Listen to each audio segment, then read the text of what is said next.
Hello everyone, welcome back to my channel. आज आम mix दाल तड़का बनाऊे ढाबा स्टाइल रे। से कि मु नहीं जाइए कौन कौन देखी नियंतु। मिक्स दाल नहीं जाइए चौड़ा चौड़ा काटिक पियाज टमाटो अदा रसुण कंचा लंका छेचा आ पतला पतला काटिक पियाज मटन मसला तापर हल्दी गुंड लंका गुंड बास एतिकी दरकार। फास्ट आम प्रेशर कुकर मिक्स दाल देदेबा।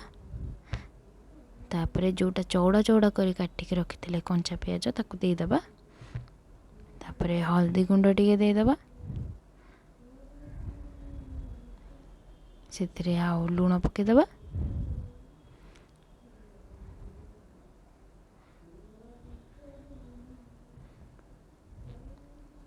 लुण आपण स्वाद अनुसार पकईदेवे। पानी देदेबा। डाली सीझा पर्यंत हुइसेल देदेबा। दीटा हाई हुइसेल देदेला पर गैसटा बंद कर बांफ छाड़ा पर्यंत से हो जाइथिबो। फर्स्ट तापर आम कड़े सोरिष तेल दबा। सोरिष तेलटा भल लगे। मुझे पंच फुटण पकई आप स्किप भी करेंगे। तापर पतला पतला काटिक रखिथबा पियाज गोटे पकईदबा। टिके गोल्डन ब्राउन हो गला पर आम से अदा रसुण पेस्ट देदेबा। देखंतु तापर ताकू टिके भाजिबा।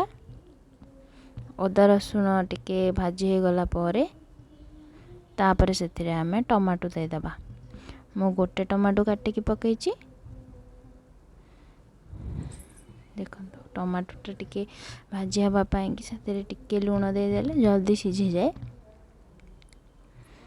से लुण आपन टिके पकई दे पारे।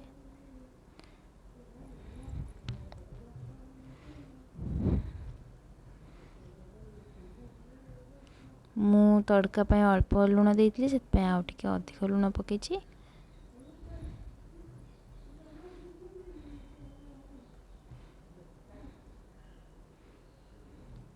टमाटोटा कषि हवा पर्यंत न देकी आम जहाँ मसला रखिले देदेबा कहीं सेटा टिके कषि गले भी भल लगे ता संगे।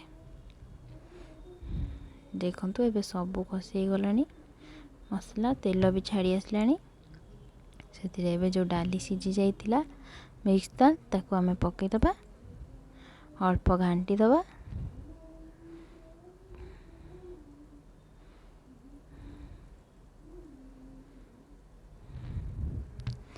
तापर से आम गरम मसला पकईदबा।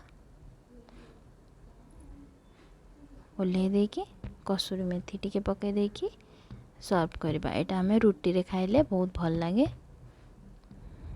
देखो गरम मसला मु पकई देची। एबे आपण सर्व कर पारिबे कस्तूरी मेथी पकई।